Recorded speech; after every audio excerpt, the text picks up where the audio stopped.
이제 마지막 5장에서 베드로는 교회의 지도자들에게 권면을 합니다.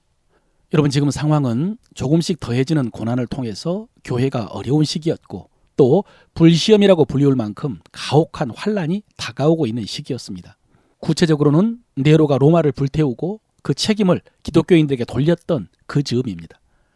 이런 어려운 순간에 중요한 것은 교회의 지도력이 바로 서는 것입니다.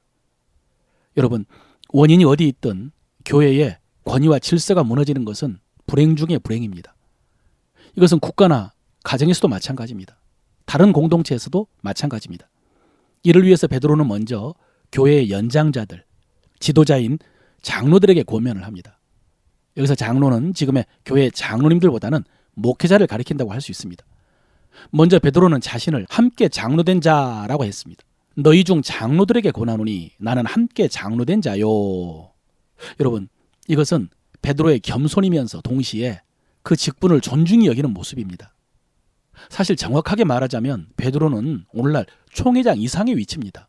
로마 카톨릭에서는 일대 교황이라고 하잖아요. 반면에 여기서 언급하고 있는 장로들은 작은 지역 교회의 지도자들일 뿐입니다. 그러나 베드로는 그들을 함께 장로된 자라고 인정을 했습니다. 여러분, 이 서신을 교우들이 함께 읽었을 때 베드로 사도가 이들 장로들을 이렇게 귀하게 여기면서 그 직분과 권위를 인정한다면 성도들은 그들을 얼마나 더 귀히 여기고 또 높여야 하는지를 생각했을 것입니다. 두 번째로 베드로는 자신을 고난의 증인으로 소개를 합니다. 그리스도의 고난의 증인이요 그랬습니다. 여기서 고난의 증인이라는 말씀은 몇 가지 의미가 들어있습니다. 먼저 자신이 주님의 고난을 지켜본 사람이라는 의미입니다. 십자가를 직접 목격한 증인이라는 것입니다. 여러분, 나중에 영지주의 이단이 교회를 어지럽히면서 주님이 몸으로 당하신 고난을 환상이라고 주장을 했습니다. 그럴 때에 그 고난과 부활을 직접 보았다는 증거가 중요했습니다. 두 번째로 고난의 증인의 의미는 꼭 두 눈으로 지켜보지 않았다 하더라도 주님의 고난의 구속사적인 의미를 알고 믿는다는 뜻입니다. 즉 그리스도를 개인적으로 체험했다는 의미입니다. 십자가 복음을 안다는 것입니다. 여러분, 이것이 지도자의 자격 중에 중요한 자격입니다. 직분은 하나님께서 주셨다는 확신이 필요한 것 동시에 그 사람에게는 개인적으로 그리스도를 체험한 확신이 있어야 합니다. 그리스도께서 우리를 위해서 어떤 고난을 당하셨는지, 그 고난의 결과 우리에게 어떤 일이 일어났는지 이 십자가의 의미를 정확하게 알아야 됩니다. 여러분, 예수 그리스도를 통해서 자기에게 무슨 일이 일어났는지 이것을 분명하게 간증할 수 없는 사람은 지도자가 될 수 없습니다. 그러면 그 다음에 약물이의 본이 되라라는 말씀이 나오는데요. 그리스도 고난에 대한 확신과 체험이 있으면은 은혜의 본, 고난의 본, 인내의 본을 보이겠지만 그 확신과 그 체험이 없으면 결국은 율법의 본, 인간적인 본, 세상적인 본을 보일 것입니다. 그것은 자기만 망하는 것이 아니라 교회 공동체 전체를 망칠 수가 있는 것입니다. 교회 지도자는 그리스도를 인격적으로 만난 체험과 확신이 있어야 됩니다. 세 번째로 고난의 증인의 의미는 직접 그 고난에 동참하고 있다는 사람이라는 뜻입니다. 여러분, 우리가 그 시대에 장로, 감독이라는 직책이 주는 의미가 어떤 것이었는지를 바로 안다면 이 말씀을 쉽게 이해할 수 있을 것입니다. 그 당시에 감독이 되려고 한다면 그것은 가장 먼저 순교할 각오를 하는 것입니다. 모든 성도들보다 우선적으로 고난당하는 것을 의미했습니다. 어떤 때는 다른 모든 성도들을 대신해서 혼자 그 고난을 감당해야 하는 그런 의미였습니다. 그래서 적어도 고난에 있어서만큼은 전문가가 되어가지고 지금껏 베드로 사도가 했던 권면을 연약한 성도들, 또 고난 때문에 두려워하고 힘들어하는 성도들에게 권면하며 격려하며 위로할 수 있는 사람이어야 한다는 의미입니다.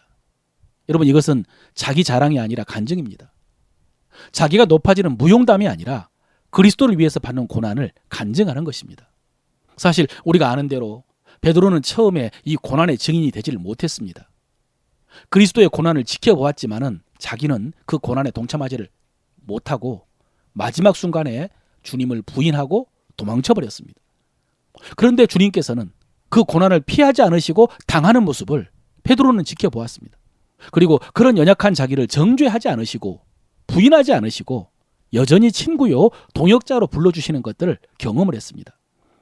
그래서 베드로는 그 후로 자신 있게 자신을 고난의 증인이라고 할 수 있을 만큼 주님께 헌신했다는 것을 알 수가 있습니다. 사랑하는 성도 여러분, 여러분에게 이런 간증이 많으시기를 바랍니다.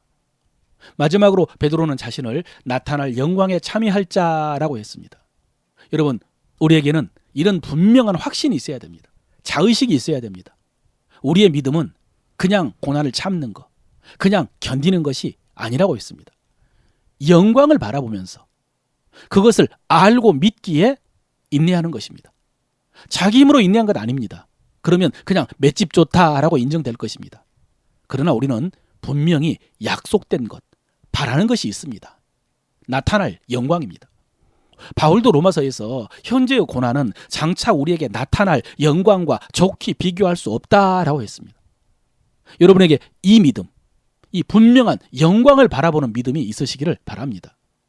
특별히 4절에서 약속하신 그리하면 목자장이 나타나실 때에 시들지 아니하는 영광의 관을 얻으리라. 이 약속 믿고 주어진 직분과 신앙생활 억지로 하지 마시고 더러운 이익을 위해서 하지 말고 자원함으로 감당하면서 모든 성도들의 본이 되어주시기를 바랍니다. 오늘 우리가 입으로 묵상할 말씀은 이것입니다. 나도 고난의 증인입니다. 나도 고난의 증인입니다. 고난을 회피하지 않겠습니다. 고난을 회피하지 않겠습니다. 고난에 참여하는 자가 영광에도 참여할 줄로 믿습니다.